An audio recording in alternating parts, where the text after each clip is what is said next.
Hello, everybody. All right.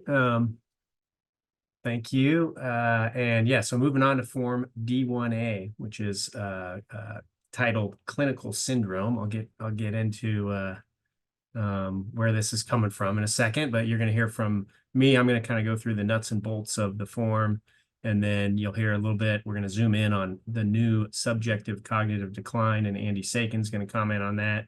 And then we'll hear from Kostas on the new mild behavioral impairment category. So what is this form? It basically is we're as sort of the new iteration of the clinician diagnosis form. The old D1 form, clinician diagnosis, which has 3 sections: cognitive and behavioral status, the biomarkers, imaging, and genetics, and then the etiological diagnosis. What we've done is really split this up and really tried to think, sort of move them to be a little bit more independent of each other into Form D1a, which is clinical syndrome.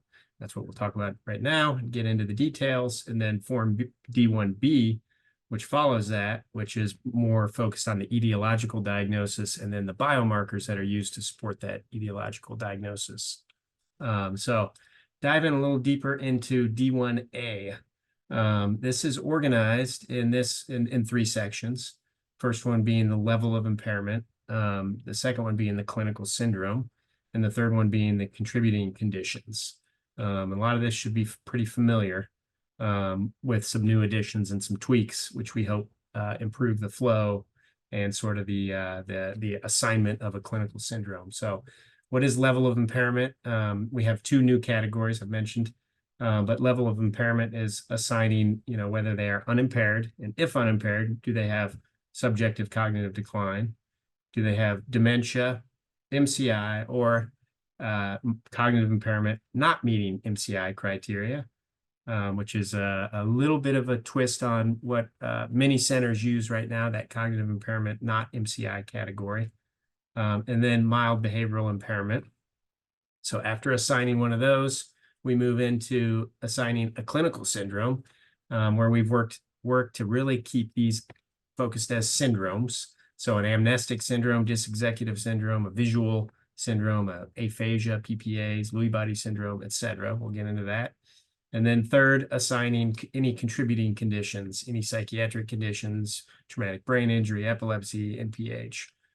So following very much in line with the prior form, but so let me give you, this is a lot. I'm going to just give you kind of the 30,000-foot view, and then we'll zoom in on these questions. But this is section 1, level of impairment, which again is subjective is unimpaired, followed by subjective cognitive decline, dementia criteria, MCI core criteria, cognitively impaired, not MCI. We do assign affected domains now, not just to MCI, but to the dementia patients or participants, and then mild behavioral impairment. And so we'll zoom in on these in a second. Next section is the clinical syndrome, where we're assigning one of those amnestic or dysexecutive or visual syndromes. And actually, we're also, I'll get into this a little bit more, we're asking what information was used to make that assignment of a clinical syndrome. Is it just clinical information alone? Does it include cognitive testing results, and does it include biomarkers? And so I'll talk about that more in a minute. And then any contributing conditions, which should look pretty familiar, although we're trying to tighten this up a little bit, as we just discussed with the DSM-5 criteria for the psychiatric conditions. So again, 30,000-foot view. We'll get into the details in a second, but what's new? We're splitting this form, clinician diagnosis, into these 2 forms, clinical syndrome, and then, as we'll hear about next, the etiological diagnosis. We've added subjective cognitive decline and the mild behavioral impairment, and we've put a little more criteria in for both MCI and this sort of wastebasket of that's been used across the centers in very different ways, but the cognitive impairment non-MCI / dementia category. So I'll talk a little bit more about that in a second. So, but let's zoom in and kind of walk through this form. So first, so the level of impairment. starts with, does the participant have unimpaired cognition and unimpaired behavior? And if the answer is yes, that they are unimpaired, we move into subjective cognitive decline. If it's no, we skip to dementia and MCI. So moving to if the answer is yes, we move to, do they have subjective cognitive decline? And the answer is, questions are yes or no there with a level of confidence indication in terms of how confident an individual is that this might be clinically meaningful. We'll hear from Andy Saykin after I move through the whole form about this a little bit more. If the patient has cognitive impairment, we move to the dementia assessment. Does the participant meet criteria for dementia? We've added a little bit more detail on the dementia criteria, which should look pretty familiar, but do we see interference with daily function? Does it represent a decline from prior levels of function not explained by delirium? And does it involve impairment in domains, requirement number 2? Domains such as memory, reasoning, and complex tasks, visuospatial abilities, language, and even personality, behavior, or comportment. So if they meet criteria for dementia, we move on to syndrome. If they don't meet criteria for dementia, we're then asked, do they meet criteria for MCI? And what we've done with MCI is we've added, trying to bring a little more uniformity to how MCI is diagnosed across the centers. There is a lot of variability in how MCI is sort of defined from center to center. We're not trying to be overly prescriptive here, but we are trying to get sort of the core criteria represented. And we're asking when clinicians are diagnosing MCI, we're asking them to consider and check these 3 criteria to show that they're meeting the sort of core clinical criteria of MCI. So those are, is there a clinical concern about decline in cognition coming from the history and potentially from the assessment, like the CDR? Is there documented or supportive data on impairment being present in one or more cognitive domains? Could come from the CDR, but also could come from the cognitive testing or evidence of longitudinal cognitive decline. And then do they have largely preserved functional independence? And so those 3 criteria are met, where we then have meet the definition of MCI. If those are not met, we have our category cognitively impaired, not MCI. This is a category that maybe half the centers used pretty aggressively, I would say, in many cases for individuals who don't quite meet that MCI criteria. And so it has been used pretty widely by many centers, but not all, but in a non-uniform way, I would say. And so what the committee's decided is to add some sort of guidance and criteria for meeting this category of cognitive impairment, not MCI. And that can be, for example, where we're seeing evidence of some functional impairment. We maybe see a CDR sum box that's greater than 0 in the face of totally normal cognitive testing, or vice versa. Cognitive testing's abnormal, but we really don't see any clinical concerns or functional decline, sort of category 2. Or we see longstanding cognitive difficulties where this individual is maybe not deemed to be cognitively normal, but maybe not normal, but we want to classify them as cognitively impaired and may not be a decline from their usual function. And so if they meet one of these criteria, we can check, assign them this category of cognitively impaired, not MCI. So then if an individual has a dementia or an MCI diagnosis, or cognitive impairment diagnosis, we're then asked what domains are impaired. And this now includes behavioral impairment for patients with dementia. So that's a little bit fleshed out, and actually that was only for MCI before, but now we're asking that question of both dementia and MCI. And then we move into, do they have this new category of mild behavioral impairment, which we'll hear a little more from Kostas about. But briefly, the definition of mild behavioral impairment is an individual has changes in their behavior, their affect, their motivation, their thought content. It's something that's been present for, not acute, but sort of a chronic issue of late onset, not explained by delirium, and is beginning to interfere with some aspect of their interpersonal relationships, their work, their social functioning. If they meet these criteria, we check yes, and we then are asked to assign or to indicate which domains of behavior are impaired. So that's a new category of mild behavioral impairment. So that's sort of the level of impairment. After assigning a level of impairment, we then move into this assigning the clinical syndrome. And so this section 2 is really all about, making an assessment of, do they meet a clinical judgment of having one of these clinical syndromes. Now, ideally, this is something that's done without reference to biomarker data. We know that's not always possible. Some centers may have biomarker data right in front of them at that point in time, and we'll have a way to indicate when that's happening. But the clinician at this point is asked, is there a predominant clinical syndrome? Yes or no. If no, we're going to skip to the next section. If yes, we're asked to assign it.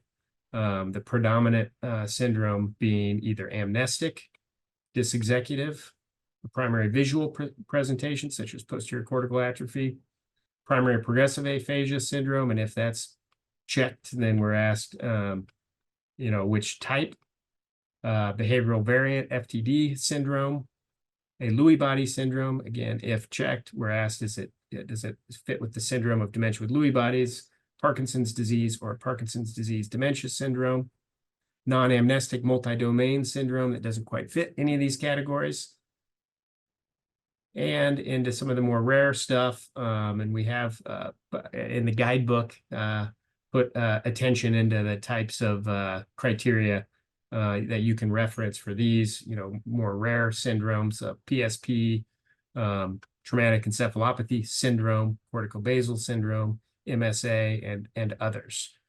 After that assignment is made, then we're asked what sources of information were used to assign this. This is important for some sites. If sites are trying to validate a biomarker, they want to be sure that biomarkers weren't used in the assignment of a clinical syndrome. And so trying to, having the ability for future researchers to tease apart when was the assignment made on clinical information alone, or clinical information supported by cognitive testing, or biomarkers potentially influence the assignment of the clinical syndrome, where that might create some circular thinking and or circularity to assign, assessing whether a biomarker is valid. So at this point, you're asked to give the information that's being used to make that assignment of a clinical syndrome. After that's done, we then move into contributing conditions, and this is pretty similar to what's currently used, but the purpose of this section is to really indicate, if and when other conditions such as, depression, bipolar disorder, schizophrenia, anxiety, post-traumatic stress, and other conditions might be present and contributing to the cognitive impairment. So this is not to collect medical information here, or to collect the past medical history.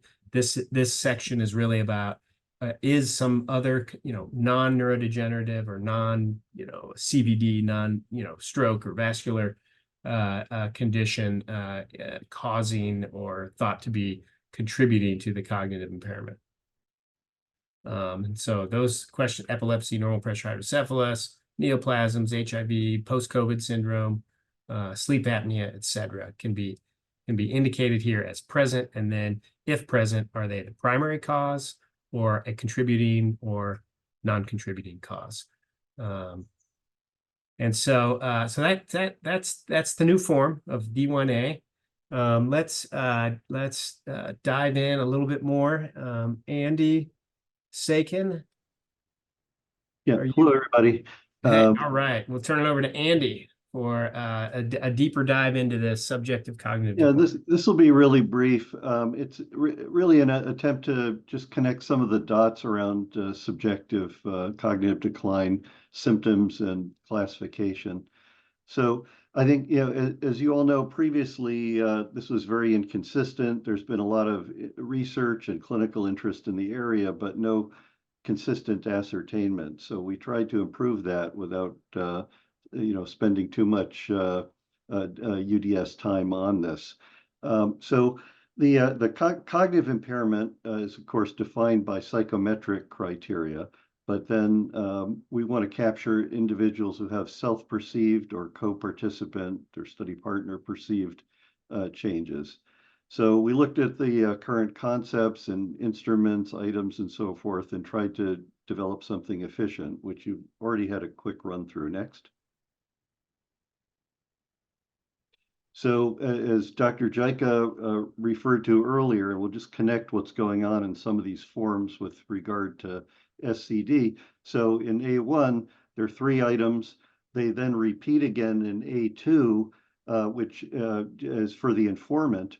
So it's basically the first item is taken from studies by Jessen et al. Most of it's large epidemiologic cohorts. Do you feel your memory is getting worse?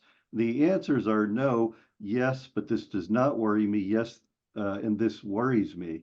The important thing is that worry turned out to be as predictive as endorsing yes. The two each have about equal effect size in these epi studies for predicting incident dementia. Then for the second 2 items were used in a number of studies, especially at Rush in their ADRC and related studies that had neuropath validation were used in diverse cohorts. So this was, about how often do you have trouble remembering things, and then it goes from never to rarely, sometimes often, very often. And then similarly, a 10-year frame of reference compared to 10 years ago, would you say your memory is much worse, a little worse, the same, a little better, much better? And those two can be combined quantitatively. The important thing is that subjective cognitive decline is a clinical judgment. There's no formal psychometric criteria, although we will provide some guidance for potential cutoffs. Many centers are already using other instruments and doing a deeper dive, and we have recommended either the Everyday Cognition or ECOG or the Cognitive Change Index, and there are both shorter and longer versions of those instruments that we'll see if we can get NACC forms for those available. Next. The other place that this shows up, as you just saw from Dr. Burns, is under the SCD, and here it's really in the clinician rating. So it's clinician judgment. Does the participant report significant concerns about changes in cognition, and then the absence of neuropsychological evidence or functional decline, and then the confidence rating that you heard about. So the point is that these show up in different places. In A1, in A2, and in D1a. And all of that is allowing us to then go back and explore this area of the role of subjective changes and informant perceived changes in analyses later. Thank you. And then one other place it shows up is under, of course, the MCI criteria for the first item.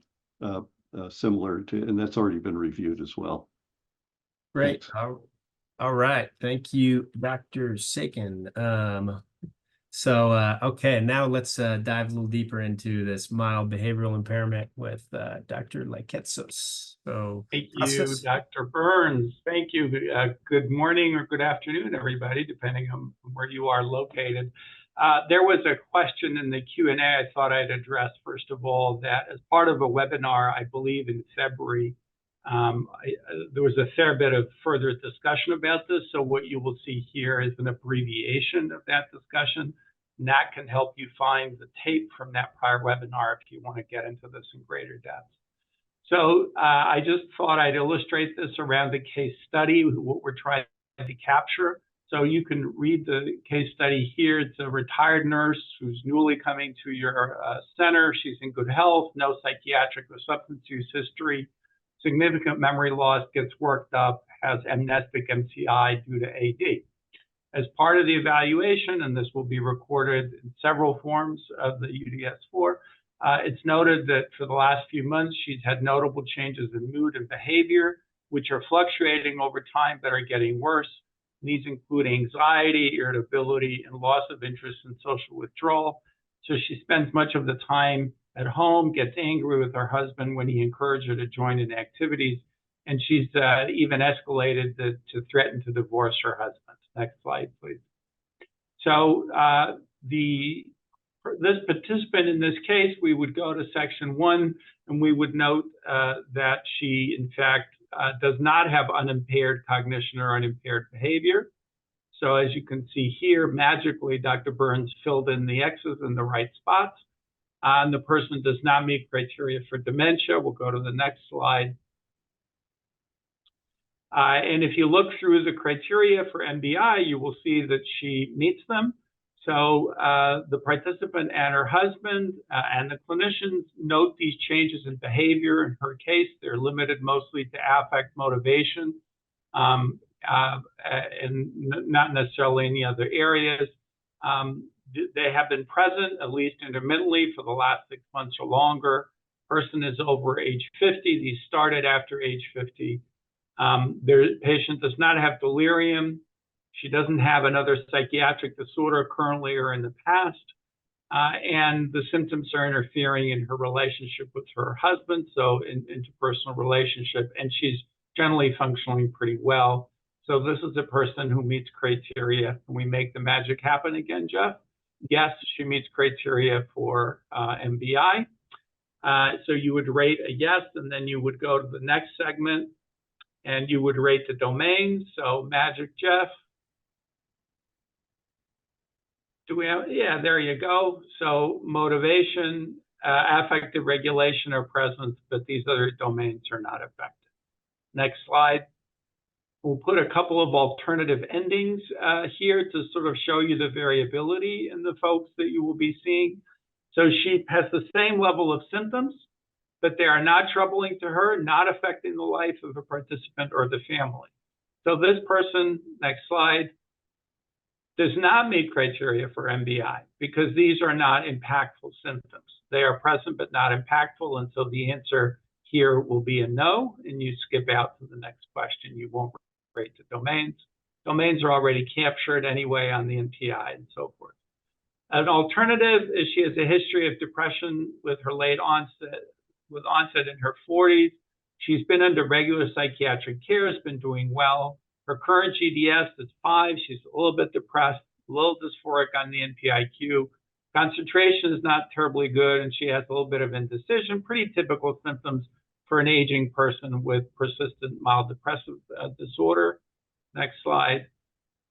So again, she does not meet criteria for MBI because this can be explained by another psychiatric disorder. So Jeff, if we can advance it and then go to the next slide. So in this case, we would then rate major depressive disorder in the section 3 of the D1 form. So if we could press the button again, Jeff, and we would consider that to be contributory because some of her symptoms are affecting her thinking, concentration, and therefore her cognition. Keep going. And I think that's it for me. That's it. Okay. So question that patient would have MCI and MBI, correct, Kostas? This person would have MCI and MBI. Yeah, there's a MBI question. can occur if you have MCI or if you're unimpaired, but not if you have dementia. Yes. So there's a question in the chat about that. So yes, they are not mutually exclusive. Okay, thank you.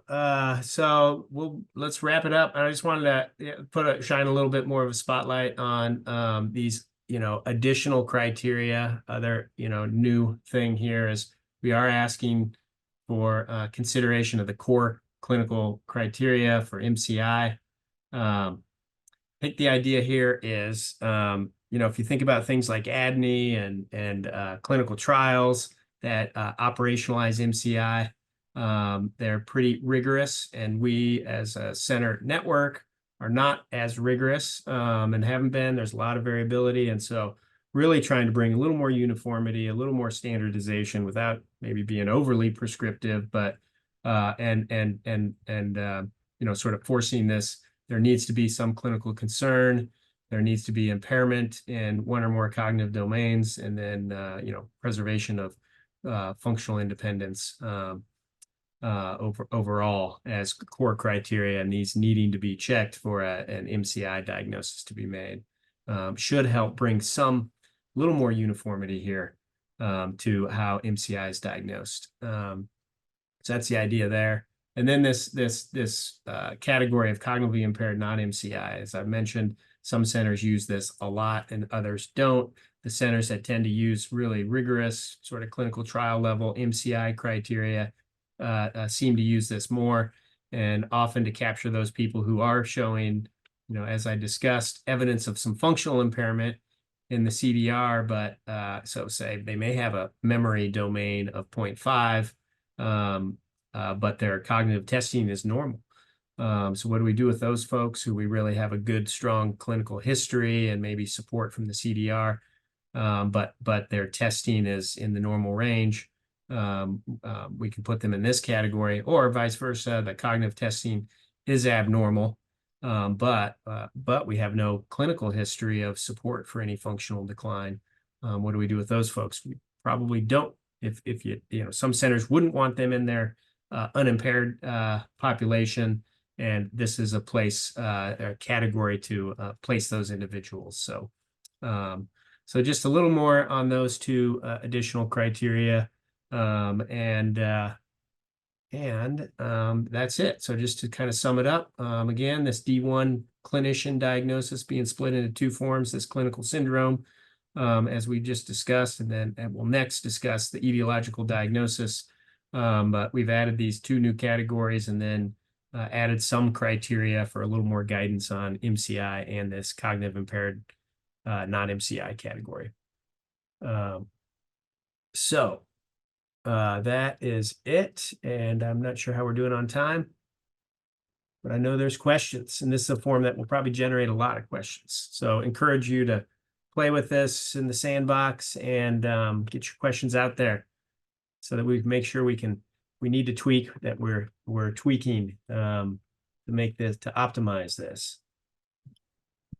Yeah, we have about 5 minutes or so to address D1a questions before moving on to D1b. I think Kostas, if you could answer, I attempted to answer, sorry, Judy, the question about, so if somebody has major depressive disorder, there was a question previously that I'd answered, but if they have major depressive disorder, and clarifying if it's been present but effectively treated, they're still on treatment for it, how do we categorize that as present? We've categorized it as present, non-contributing versus contributing versus, again, other category, but, so clarifying. We could also call it primary. Yeah, right, primary, yeah. So, clarification, if somebody's had major depressive disorder in the past, we're not trying to capture past diagnoses, but if they're still actively treated for it and it's controlled, but they're actively treated, I guess I would consider that present, but then whether or not it's contributing. Do you want to clarify those points? Yeah, so if someone, let's say in their 30s, had a major depressive disorder, was treated, they never had a relapse, nothing ever happened, that's not necessarily someone for whom we're looking to record, but someone who had major depressive disorder in their 40s, who still has some partial symptoms that might be contributing, that will be someone where it's presently contributing.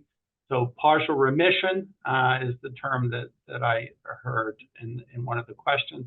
But if the person has major depressive disorder and is being treated for it, then I think we would want to know that, as well as the judgment as to whether it's contributing to any cognitive disorder. If the person has no cognitive disorder, then by definition, we would rate it as not contributing. Thank you. One interesting question that was raised is the issue of person who has scores within normal limits on the cognitive battery, but shows within subject decline over time.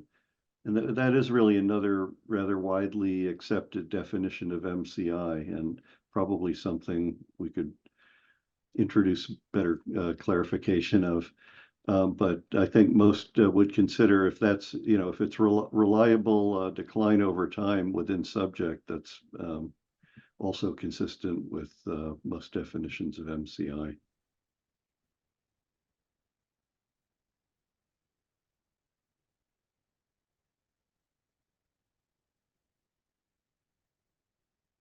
I guess I would add that there are practices at local sites, and that if those practices, we want a little more uniformity, but if you have local definitions, I think, Andy, that's probably a good one that we can probably put a little more clarity in here.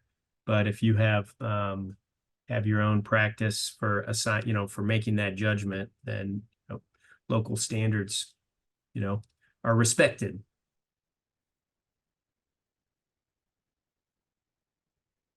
And Jeff, I didn't see, did you answer the question about the affected domains, whether it's based on clinical symptoms, neuropsych testing, either that Judy had? Yeah, I mean, so no, and I'm just catching up with these questions. I mean, I think clinician judgment is key, and when in doubt, use clinician judgment based on the information you've got. And I don't know if anybody has a better answer for that, but but that should factor in history, your interactions with the patient or the participant. If you have cognitive data available to you to assess and if biomarker data is known and influencing your decision, then, make that judgment and then record, how it was made. There were several questions about the SCD issue and clinical judgment. And essentially, again, just, to underscore this, it is a clinical judgment. There's no single score or item that by itself would make that determination. Here's a question about MBI, sort of a behavioral variant of some sort of neurodegenerative process, not making them to be dependent. Is that right? I right now am agnostic about when MBI, what phenotype would be an early indicator of neurodegenerative process. And that's partly why we're trying to capture information about it so that we can make judgments around that. It certainly could turn out that a lot of cases of MBI are the result of A or B or C neurodegenerative process, but many won't. And they might be related more to aging. And then there's a question about the clinical core criteria for MCI, and if someone can be average on all cognitive tests, but still show decline across time. That was the one I was trying That's to. what you're talking about. Yeah. So make sure we answer that. Great. And then there have been questions along the way about follow-up visits and what's going to be included. And so in general, we talked about, especially for REDCap, that they be able to be filled with, for like past medical history and certain things that they would be filled or kind of grayed out, but filled with prior answers. You could confirm or change that to try to facilitate ease of, continuity over time. So it wouldn't be applicable to all forms that wouldn't be appropriate, but the ones that have like a past history or at least an ability and to review what was chosen previously. But we've had some discussions about which forms that would apply to and whether that would skew people's opinions. So again, it's going to be a form by form decision, but we want to make sure it's easy to fill out follow-up forms, consistent data. But as we do in clinical practice, when we cut and pasting, to want to make sure that we're editing it and making sure it's most accurate.